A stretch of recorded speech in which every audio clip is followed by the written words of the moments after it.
Reaver is exploiting us! We deserve fair pay! We demand better working conditions! We're workers! We're not slaves! Reaver treats us like animals, and we're not gonna take it anymore. There's only one thing for it. We have to stand up to Reaver! But lying down is so much easier than standing up. My dear friends, in order to raise morale, I am offering prizes to the most deserving workers. The rules that will govern what I like to call the Reaver Team Spirit Award are these. Firstly, any worker that so much as murmurs another complaint will be shot. Secondly, any worker who takes more than a 3-second break will be shot. Thirdly, any worker who breaks any other rules I have yet to formulate will, yes, you guessed it, be shot. You may return to work now. As you know, I'm a generous man and likely to start handing out prizes right away. So go on, shoo! Be off with you! Chop chop! Reaver is an ex-pirate turned businessman, factory owner, and a hero of skill. Reaver was originally born in Oakvale and is well known in Albion for being an excellent marksman. It is said that he would capture ships by shooting the captain from across the water no matter the distance or conditions. The more impossible the shot was, the faster the crew would surrender. While leading the Hero of Bowerstone through the tunnels of his home in Bloodstone, he tells the player how much he loves a good scrap, exemplifying his willingness to fight and competence in battle.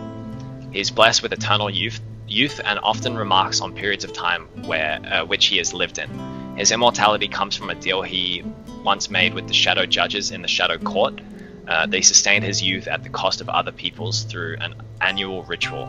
Reaver's diary, which is found in separate entries throughout his coastal paradise in Fable 2, once the player has bought the house, states that this deal also caused the destruction of his own hometown of Oakvale, though he was unaware that this would be the Shadow Court's price.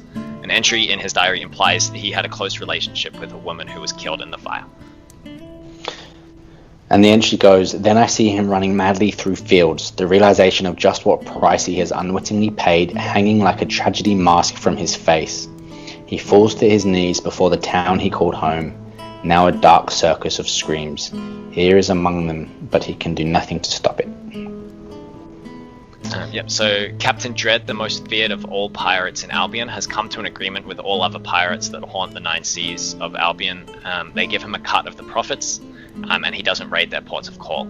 This arrangement, however, is utterly discarded by the young pirate Reaver of Bloodstone, who rebels against the policy by killing all of Captain Dread's envoys and sending their heads to the Pirate King in a duffel bag. Outraged, the Pirate King calls for a bounty on Reaver, only to be astounded when Reaver surrenders himself to Captain Dread.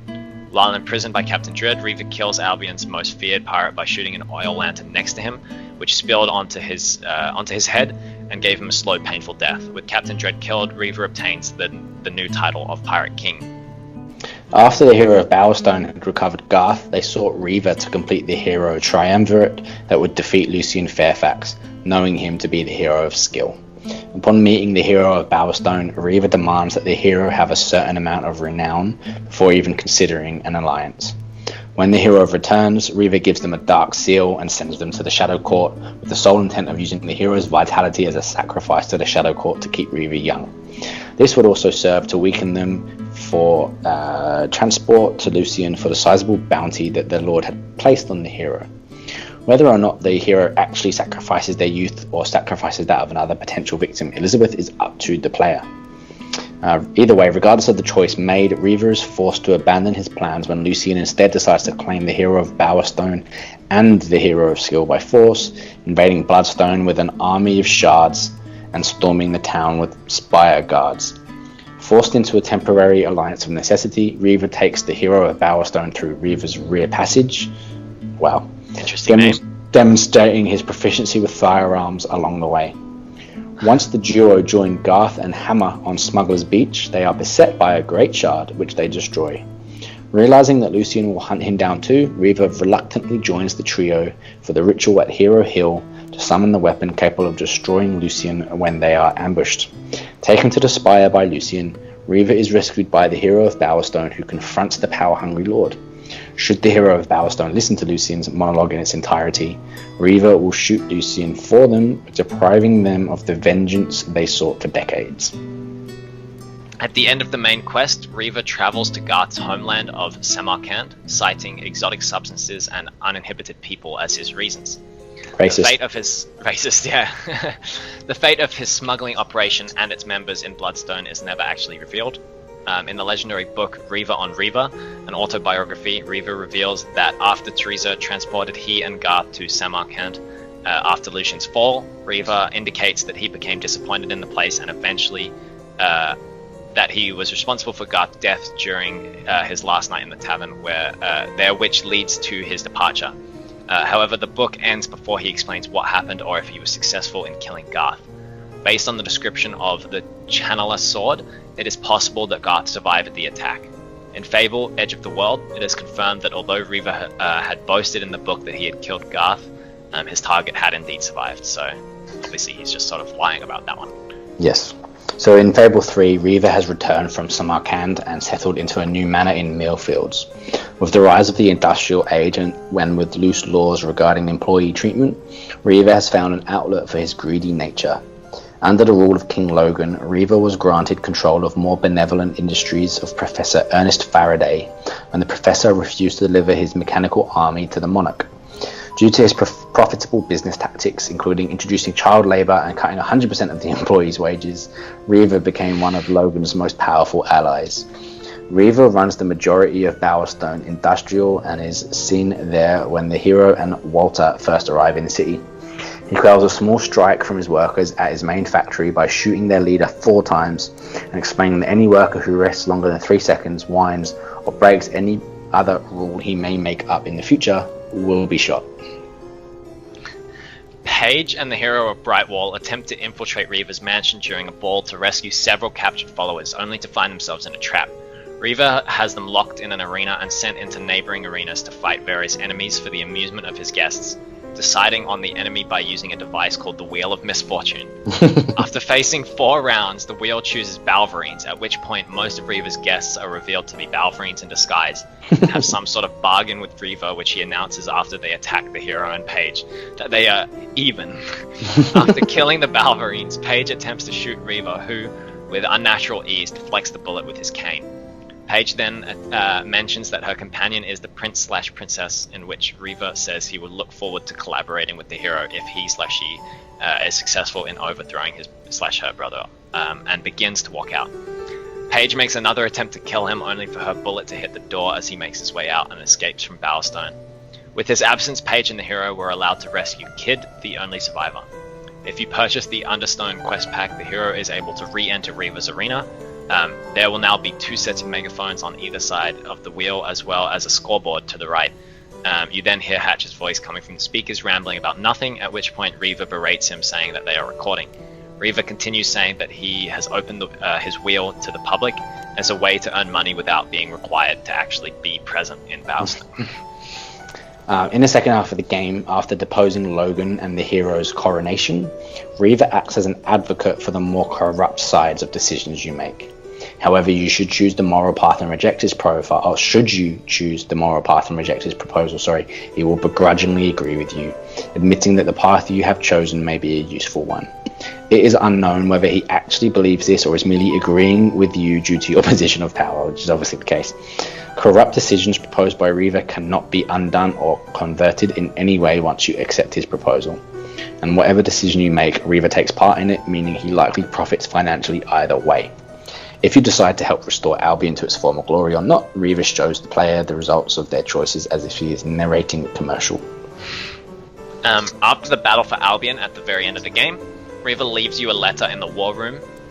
In this letter, he states he enjoyed collaborating with the hero in the throne room in his/her trials, and hopes he will be able to host future trials.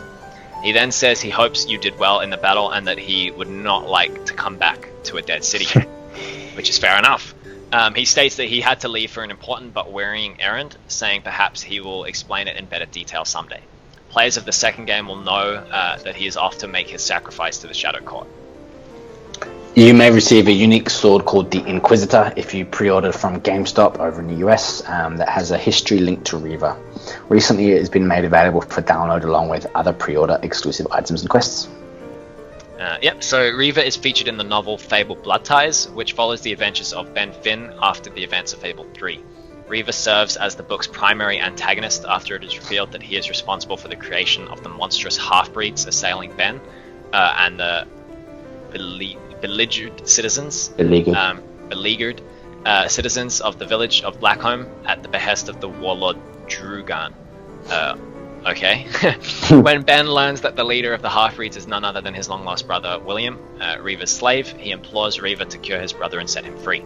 Reaver readily agrees on one condition: Ben must kill the meddlesome Page.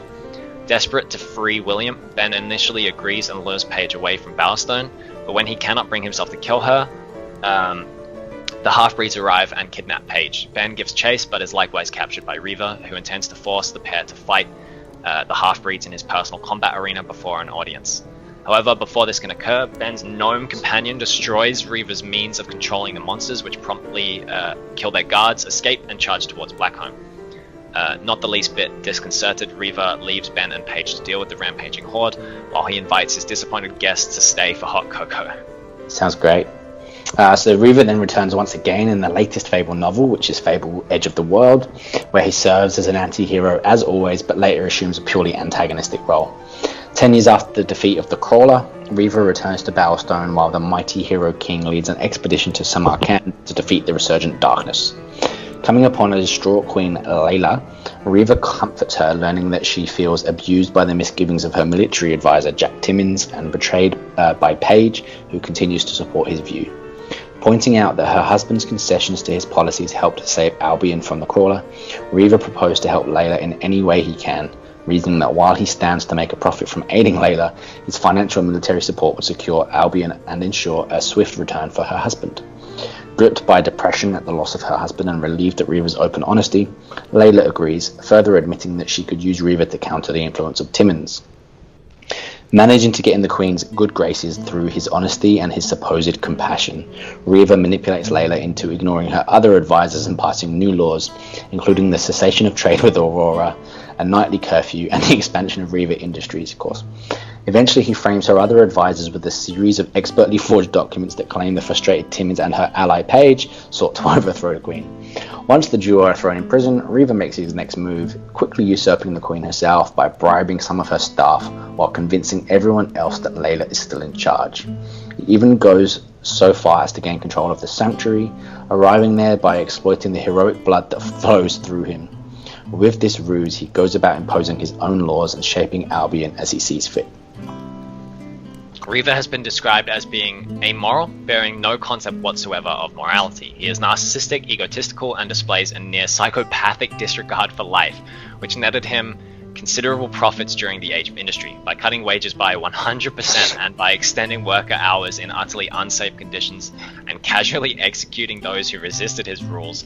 Reaver became Logan's greatest asset. Reaver is known in Albion for his debauchery and sexual impropriety. This is shown through his taking of several lovers of both sexes at the same time. When in the smuggler's caves below his house, he admits to 3: Ursula, Penelope, and Andrew. One of his diary pages in Fable 2 mentions his crowded bedroom and the presence of bedfellows, insinuating he hosts orgies at his mansion. He offers the hero of Brightwall and Page a chance to join him in the bedroom at his new mansion. He offers the oh my god, his new mansion. He offers the hero of Brightwall and Page a chance to join him in the bedroom at his new manor in Fable 3, further illustrating his utter lack of respect for even royalty. This new manor, located in Millfields, is shown to have a secret bedchamber that appears to be a pleasure chamber filled with sadomasochistic apparatus. Reaver's promiscuity is used to highlight his hedonistic, pleasure-seeking, self-indulgent lifestyle and his overall lack of concern for others or their suffering. This is best described by Reaver's voice actor, Stephen Fry, by saying about the character in an interview, "I wouldn't describe as immoral or more amoral. He doesn't even have a concept of morality." So yeah, Reaver is not a good person at all. In Fable 2, Teresa tells the hero of Bowerstone that the man who brought about the destruction of Oakvale did not know the Shadow Court's price and lost his friends, family, and everyone he loved in its obliteration. This event and the possibility that Reaver once had a soft side are hinted at in the 5th entry of his diary, which explained he did not know that the Shadow Court would kill the citizens of Oakvale. In this entry, he also states that he had a lover in Oakvale, lamenting her death. The diary entry starts with him explaining about a recurring nightmare about his past events. At the end of the entry, he describes himself as a different man, saying that the man he was a fearful, breakable man. His final words in this entry were, "I am not he, I am Reaver, and I will sleep much better after this chalice of wine." This suggests he has changed his identity and even personality to deal with the pain of his past. It is unknown whether Reaver is his real name or a self-given moniker. He also has both a limited amount of patience and a vain disposition about his appearance. He shot both a sculptor and a painter for supposedly getting a statue and painting wrong, and finally shooting Barnum because the picture he took, while a perfect likeness, would take 3 months to develop. Reaver is shown to be somewhat flamboyant and eccentric. His mansions, full of portraits of himself, are richly decorated in accents of black, burgundy, and Reaver Industry logos in Fable 3. Both his voice and handwriting are flourished and exaggerated. He is usually portrayed with a smug smirk on his face and wears an elaborate fur-lined suit and high top hat in Fable 3. Any true signs of antagonism to even those who would consider themselves as enemies, viewing their attempts to foil him as almost amusing. This might be from how, due to being near immortal, the most inconveniences to him are minor in the grand scheme of things. And anyone who goes up against him, he knows that he'll outlive them eventually. And this is best displayed in his attitude towards Paige, who he regards as a playful rival of sorts rather than as a true enemy. This can be displayed in his relation with the hero of Brightwall, who he addresses with a friendly candor even if they refused all of his suggestions. He also adds that he enjoyed working with the Monarch and looks forward to doing so again. Throughout different parts of Fable, he is at times portrayed as neutral, the villain, or the anti-hero. Whatever role he assumes, his actions, decisions, and alliances seem solely motivated by want of personal gain, entertainment, or his own survival. He seems genuinely unfazed and unconcerned about the turns of events, merely making sarcastic remarks or moving on when his plans do not succeed originally. So Reaver has a considerable competence in battle, likely due to his status as the hero of skill. His height in Fable 3 exemplifies his skills and hero status. In combat, Reaver often stands in one place, slowly firing his gun. He supposedly hits every shot, though he does not want to kill with each one. When an enemy gets too close or strikes him with a melee blow, he will draw his cutlass, striking at the same time and performing a flourish attack, performing an instant kill. While Reaver's damage per second output with his Dragon Stomper .48 appears low, nearing Smuggler's Beach he demonstrates the ability to fire several shots in very rapid succession, scoring a headshot and a kill on many enemies within a very short time. And he remarks, "You can tell them, your grandchildren, about that too, not that they'll believe you." Amusingly, if you go up ahead and you can use a ranged weapon to kill all the enemies in succession, indicating that if it was a scripted event, and Reaver will start his dialogue pause and then continue talking as if he had killed them all. Reaver's combat skill doesn't seem to diminish with his age. 50 years after helping to topple Lord Lucian, when Paige shot at him from close range, he was able to casually deflect it with his cane, and also is able of precisely shooting a man in a crowd, protesting his cruel work methods in areas that would not be fatal several times. Despite this display of skill, Reaver seems to rarely enter combat in Fable 3, often relying more on others to fight for him, mostly for his entertainment in his Wheel of Misfortune. Whether this is due to him having gotten used to a more secluded and industrial life, or because he has gotten bored with combat being too easy for him, is not actually revealed. I reckon it's definitely the former. I think he's just sort of doing it more so for his amusement rather than because he's bored by killing people. Yeah. So, obviously mentioned before, so there's a bit of trivia here, quite a lot that we've got, so we'll just try and get through some of it for your entertainment. So obviously mentioned the Reaver is voiced by the very talented Stephen Fry. He has a small heart mark on his left cheekbone in Fable 3. He's possibly based on the title character of Oscar Wilde's novel, The Picture of Dorian Gray. And interesting enough, Stephen Fry also played Oscar Wilde in both the biopic Wilde and an episode of the TV series Ned Blessing. Also, the actor portrays Dorian Gray in the series Penny Dreadful recently. I believe the actor who does that is called Reeve. Don't know if that's just a pure coincidence or not.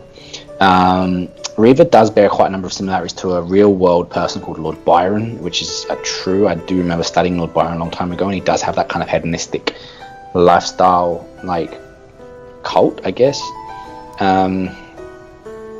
There's a good chance that he's also based slightly on a character known as Calico Jack Rackham, who was a Caribbean pirate known for his flamboyant dressing style, who was also I don't know if he's confirmed real or some of it is like legend, but basically is seen as a real life pirate from back in the day. Yep, so there's a lot of sort of trivia based on Reaver's sort of sexual impropriety and hedonism, and it is, I guess, somewhat also similar to a writer and philosopher and sadist, Marquis de Sade, or de Sade. I'm not sure exactly how that's pronounced, but I guess there's a lot of characters that, or real life people that sort of influence Reaver's character. I'll just move on down here. There's an interesting thing here as well. And so there's a Not Whole Island DLC that you can get. I guess is now an island, not whole glade. Anyway, there's an item available called the Greaser Wig. If you look closely enough, you'll see that the wig is actually the exact same hairstyle and hair color as Reaver's hair. So he's a greaser apparently now too. So Reaver has an obsessed fan in Bowstone Market named Benjamina. If you enter her house, aptly named The Shrine, she has a large painting of Reaver and a unicorn above her bed. In the painting, Reaver has the same hairstyle as he does in Fable 2. So on a gravestone in Bowstone Cemetery, it says, lived by a dragon stomper, died by one. It is possible that Reaver killed this man, so I guess he used the dragon stomper similarly to Reaver, but he was also possibly killed by Reaver. So he's also obviously very vain. So on the few occasions that you visit Reaver in his home in Fable 2, he's posing for a painting, or at one point posing for a statue. On exiting the room, and if you hang around after the door closes, you can hear him saying things like, "Do you really think my buttocks look like that?" Or, "Are you really suggesting my cheekbones are anywhere near that low?" Usually followed by a gunshot. He actually has a ship named the Reaver as well. Reaver claims that he wanted to name it Narcissus, but there was already a ship registered with that name, and shipping laws prevent names from being stolen by any means. So instead of naming it Narcissus after his own sort of narcissistic nature, he named it the Reaver instead, which is, I guess, a close second choice there. Yeah. Obviously the word reeve actually means to take away by or as by force, to plunder or to rob, which is common practices of a pirate anyway, hence his name, Reaver. Reaver can also mean to rend, break or tear, which is a reflection of Reaver's violent nature.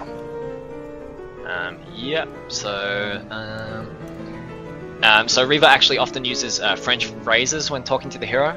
If the hero does not have enough renown when he is first encountered, he will tell the player Alice Vos N, which he also refers to the Dark Seal as objet d'état. In Fable 3, during the Masquerade quest, he remarks, as promised, the pièce de la résistance. So I guess he's sort of... Yeah, so he's obviously got a lot of eccentricities as well in his sort of talking and his dialogue, which is pretty interesting because there is no France in in Fable, so... Samarkand, isn't it? Or Aurora or something? Yeah, something like that. Yeah. So in Fable 3, it can also be noted that the hero does in fact receive an invite to Reaver's... Because he's a unique character, it is not actually possible to be romantically linked to him. When searching the secret room off of Reaver's bedroom for Benjamina's quest, all searchable furniture in the room will contain condoms, except for one, which contains a summon creature potion. Oh my god! That's disgusting. That is horrible. I don't know if I want to keep going with this anymore. Insiders mentioned during the final battle with Balverines, Reaver will say, "I once toyed with the idea of becoming a Balverine, but hiding this beautiful face behind all that mess, why it would be such a crime." Which, besides being a hairiest line, highlights his obvious narcissism, again, something that's sort of commonplace with Reaver. Yep. So it is interesting to note that Reaver has a secret room in each of his houses. So there's Reaver's rear passage in Fable 2, and his secret bedroom unlocked for the quest given by his obsessive fan in Fable 3. And as a really, really good segue, in Reaver's secret pleasure chamber, also known as Reaver's rear passage, a small rabbit can be found hopping around along with 2 chickens, one on the floor and one in the cage, and it also has multiple used and unused condoms. To further on to this level of talking, Reaver isn't just bisexual but also likes animals, proven in his pleasure chamber in Fable 3, hidden away in his mansion, and then in there it's always basically it's just I guess it's just this one thing that you're going to find in Reaver's house. You're going to find statues and paintings of him, and generally animals and condoms. That's pretty much all you find. Yeah, like he's an absolute sexual deviant in every single way. So yeah, in Fable 3, somehow, I guess. Yeah, I guess when you're a model, you sort of run out of things to do. So in Fable 3, limited collections edition card deck, Reaver is the Queen of Spades, and is seen on one half of the card with Barry Hatch visible behind him. Yeah. So besides Teresa, Reaver is the only character who has, without seemingly being resurrected, appeared in multiple Fable games. He also has one of the most extensive and detailed backstories. And alongside with Scythe and Teresa, Reaver is one of the 3 longest lived people in Albion. So in Fable 3 you can find several portraits of Reaver at his mansion, as we sort of talked about. They're in a secret room at Reaver's mansion and show him during many different parts of his life, including his stay in Samarkand, along with one of him actually cross-dressing. So again, he's got a lot of strange eccentricities there. And in Fable 3 as well, after the hero of Brightwall becomes a monarch, before meeting with Reaver and Paige at Reaver Industries, an amusing exchange between the two can be witnessed, in which Reaver asks Paige how she can deny herself something so delicious, at which point Paige asks Reaver to stop talking to her. So there you go. Yeah. So Reaver's name may also have been chosen to show a contrast between himself and the Guildmaster of the original Fables, who was obviously real name was Weaver, as both the 2 names rhyme, and yet the 2 characters couldn't actually be more separate. This might be completely false, but it's an interesting idea. So that's actually a really interesting one, actually, because Weaver sort of acts as the obvious sort of hero character that you look up to as a kid, whereas Reaver is obviously a complete opposite. He's the anti-hero. He's a pretty bad character, so that is pretty interesting. Not sure if that's true, but definitely an interesting sort of 2 dots to be sort of connected there. Yeah. So I guess let's talk about something also which is of intrigue about Reaver, based on a lot of kind of internet speculation, and that's the kind of theory that Reaver might be actually the hero of Oakvale. I just want to start by saying I don't think this is the case, but we'll just examine maybe some of the evidence. And so here's a post by Destro23 on the Fable Heroes Reddit subreddit. It goes on to say, someone said that he thinks Reaver saw the Hero of Oakvale once. When I pointed this out, I can find no record of that. I can find no evidence that Reaver and the Hero of Oakvale were in the same place at the same time. I do remember a silly load screen once saying the Hero of Oakvale died on Serenity Farm from old age. He is like a year younger than his sister, though, so that sounds like maybe he just wants us to think he's dead. I found evidence in the game that everyone in your bloodline is immortal, including William Black / Scythe and Teresa. Other than the main character of this game, the other missing immortal is the main character of the last game. Reaver doesn't thank the Shadow Court for his immortality, he only thanks it for his youth. Youth being something the Hero of Oakvale could only get a little of from the temples of the time. So that's the Temple of Avo. If he does enough donations, he can lose like 10 years or something. He probably wanted to save his bride, who I believe was Ursula, who was just a mortal. Ursula has a schoolhouse in Wraith Marsh and in the Snow Globe, so you know she fell special victim to the curse and was obviously turned into a banshee bound to the children of the village. This curse took place 200 years ago. The Hero of Oakvale's quest ended 300 years before that day.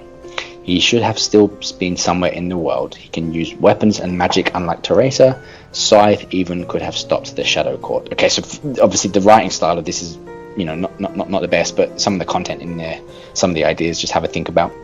The Hero of Balestone is shot to death as an adult and as a child, but he can't die, but he can be scarred. Magic and health are no big deal for an immortal, but scars and wrinkles seem to last forever. Scythe in Fable 1, for example.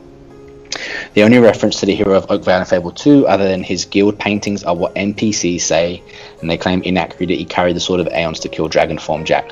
But is that possible if Teresa is still alive? Yes, because of a glitch, but whatever.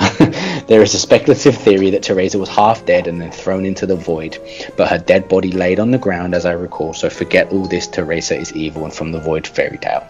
What accurately happened in the last game is the question at hand. Two things, obviously. You see, the point of being evil in the first Fable game actually serves to speed the game along, and to destroy the guild and all its members but Scythe. Scythe literally disappears at the end of the game. If he didn't disappear, then the evil hero / Jack of Blades would have exited Archon's Folly to find him outside and then most likely killed him, defeating the purpose of the game and the guild. If you are trying to be good, then the point of the game is to explore and avoid the evil choices. Free Albion instead of taking it over would be a more difficult task but more rewarding. So, and it goes on. So how do we know what happened? The guild fell after the Hero of Oakvale killed the guildmaster and possibly all the other heroes.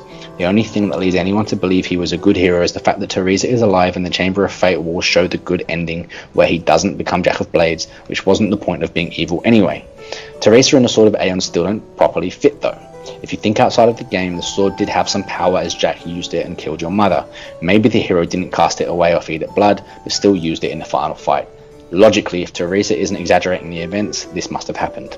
And how did Reaver summon the Shadow Court, the Necronomicon, before he sealed it in the hero's tomb where it can only be reached when the Bower Lake is lowered, seasonally or something?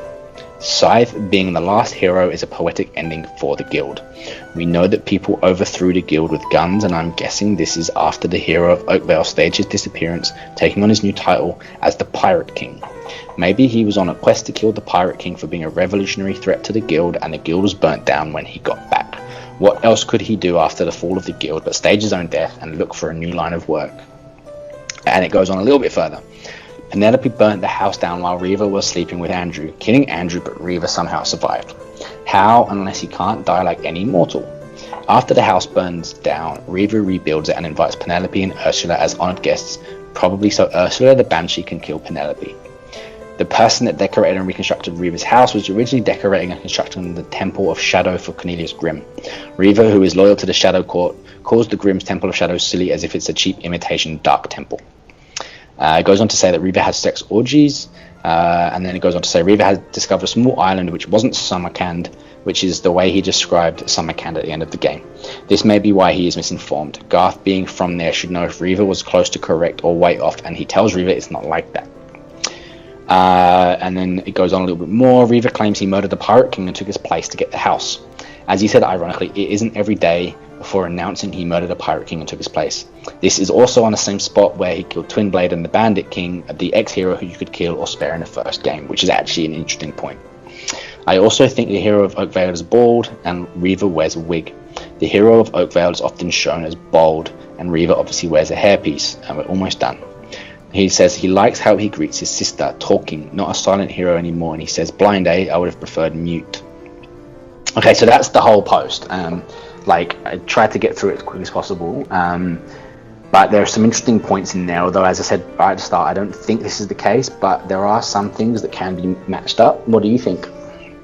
Yeah, so I think the thing that sort of adds up the most, which isn't necessarily covered too in depth in the post, is that I think the Hero of Oakvale in the first game, the canon ending is probably the good ending. As with the, in Fable 2 and I think 3, like you can find the ruins of the sort of like tapestries and whatnot that show the Hero of Oakvale being good, not bad. Obviously he's not wearing the mask, so that sort of implies that he's he goes through the good ending. And if that is the case, it would actually make more sense, because obviously after he's gone through his good ending, if he goes back to Oakvale and has his lover there or whatever, and then eventually makes the pact with the Shadow Court to retain his youth, and then finds out that Oakvale has been destroyed because of this pact, and then decides to become, to sort of close up and become this Reaver character instead, to sort of, he'll retain his youth as a different person, fake his death as the Hero of Oakvale and stop being like, he's still good, but I guess he changes his personality because of the pain of losing like his lover and his entire like hometown again. That would make more sense than if he was just an evil ending to begin with, I guess, because there is evidence to, sort of point towards the Hero of Oakvale being good. So it would be a bit of a stretch to say he was actually just bad and that he becomes Reaver because he's bad. I feel like it makes more sense if he was good and the good ending was what was canon, and he turns bad because of, the Shadow Court basically taking away like his lover and his hometown and all of that as well. What do you think? Like, do you think Reaver, if that is the case, if Reaver is the Hero of Oakvale, do you think it would make sense for the Hero of Oakvale to have pursued the evil ending and just continues being evil when he becomes Reaver? No, so I agree with you. I think that the Hero of Oakvale being Reaver only makes sense if you take the good ending, and the fact that he threw away the Sword of Aeons, and the fact that he threw the mask of Jack's mask into the lava. But then the guild falls, Oakvale falls, and everything still goes to shit later on. That would give him that sense of kind of despair and hopelessness, if you like. And the same kind of sense of amorality that Reaver does seem to have now, where he's decided that he did choose the good options, he did have strong morals, and it still got the world nowhere, basically. That would make sense to me, that no matter the hard choices that he went through, and don't forget that the Hero of Oakvale, for example, in trying to rescue his mum, it wasn't 1 year, it was actually 2 years in Bargate prison, because it was 2 birthdays of the warden. So it's 2 years in a prison, in a magical prison, just for trying to rescue his mum, not without actually having done anything wrong. Do you know what I mean? So that all this kind of stuff would have taken its toll on him. It was his whole life, was fighting Jack of Blades, and eventually he kind of bests him, only to find that he actually can't be bested, basically, and that the court stood around. And so I think that it does make sense that the only way that you would become this amoral person is if you had always tried to do the right thing, and the right thing ended up always coming back to blow up in your face anyway. So you've just gone, well, what's the point? And so that would make sense. And I guess there's an element of the element of vanity that Reaver has would make sense, in the sense that maybe that's the way for him to feel better about everything, is to concentrate only on himself and not on anything else. Because again, the story of the Hero of Oakvale, if you take the good path, was someone that only really focused on others, that always did stuff for other people and sacrificed things of himself for others. And so now maybe he's realized that, okay, if I'm going to be amoral, and if I'm going to get through this life, this world, I'm going to just concentrate on myself. And again, maybe this could be a case of kind of losing a bit of his soul along the way. I personally, my thing is, I don't think that Reaver is the Hero of Oakvale. I don't think there's enough compelling evidence for this. We know also with Lionhead, they don't really have a consistent lore in a lot of this stuff that they've done so far, at least anyway. But even that aside, I think trying to use our imaginations here, I don't think that he is. I think personally it's a bit of a stretch if the only thing that set off this theory is the fact that they both came from Oakvale, and I think that's a really, I guess, silly reason to expect them to be linked. There's the Hero of Skill, and the Hero of Oakvale was the hero of all of it, really, wasn't he? Yeah, he mastered all three, basically. That's what you needed to defeat Jack. You can't just master one thing. Whereas Reaver, the Hero of Skill, I find it strange because I think, you see Reaver using guns primarily as his skill weapon of choice, and obviously the cane. And obviously a cutlass as well when he's a pirate. But besides the point, I think the Hero of Oakvale, I think it's canon that he'll probably end up with the Archon's battle armor at the end, and he'll probably be using the Sword of Aeons or the Avos Tyr, most likely. Which is, I don't see them as skill weapons as such. They're kind of just based on your morality. There's a lot of mana in there as well. Yeah, so I feel like he's a mixture of all three rather than a master of one of the three, and it doesn't really make sense to me for him to just focus on skill after changing his name. I don't know. I think there's just too many inconsistencies there between the characters that wouldn't make sense if they were only the same character because he changed his identity after Oakvale being destroyed or whatever. I just don't think that's the case. I think Reaver is a different character, but there's definitely some interesting things to look at here and there that could link the two. And look, I think Reaver's probably the best thing to have come out of Fable 2 and Fable 3 in terms of characters and everything else. I think he was a great character. It was obviously well loved, and is probably the most prolific in terms of Fable works, if you include the novels and everything else. And was such a great character. Obviously, people are going to want him to be more important and have more meaning than what he actually does probably have. So I can see why people would want to link them. And I can see some of the links there and some of the dots that you can connect there, but I just don't think that he's the same person. Yeah, and I think at this point it's sort of it's going to be a theme with Lionhead where they sort of they won't necessarily confirm or deny the theory. I mean, why would they? It gets people talking about the game or the games and the continuity. I mean, it's a similar thing with our Scythe video. I feel like a lot of lore for Scythe that has been sort of, hinted at in later games, because I think there's like a weapon in Fable 2 and 3 that's supposedly Scythes. They add the description of that purposefully to sort of goad on these theories, but they're never gonna, confirm 100% that this is the case. So I feel like we're always going to be sort of stuck in this theory side of Reaver that will never really get a confirmed answer that he is or isn't the hero of Oakvale, and they're always going to sort of reference it here and there just to sort of keep people going. But I don't think we're ever going to get an answer. But it's definitely interesting to look into. I think Reaver is a really, really cool character. Yeah. And it'd be super interesting to see him more.